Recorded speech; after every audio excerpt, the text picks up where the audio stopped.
Ngapa ngentam mobil ini mati di sini ya? Ada penunggu kau tanya ya? Allah, mobil mogok pula. Aduh, je mobilnya.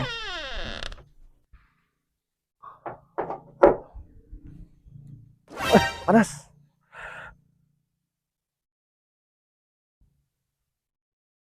Telepon bengkel lah nih, mekanik. Halo bos, mobil aku nih tak hidup nih bos. Aku selok lokasi. Oke bos, masih bos.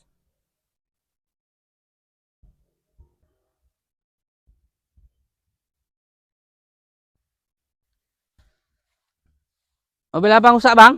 Yo bang, Oh, abang nih mekanik atau dukun nih? Tak bawa alat satu pun? itulah bang keunggulan bengkel kami bang. Beki tak payah pakai alat gitu bang. Abang ada air dengan mangkuk tak bang? Air putih. Untuk apa bang? Air dengan mangkuk bang? Tak usah banyak tanya bang. Ambil aja lah bang. Nak hidup tak mobil bang? Yo bang, aku cari dulu bang. Nah, nak hidup mobil. Banyak pula tu lah. Nih bang, air dengan mangkuk.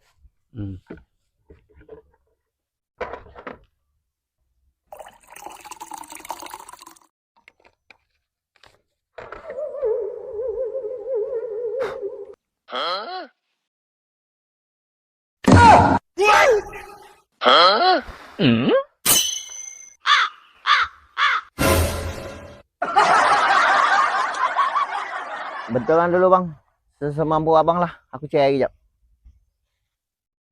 Aduh pula betul mobil, pakai mangkuk pakai air putih.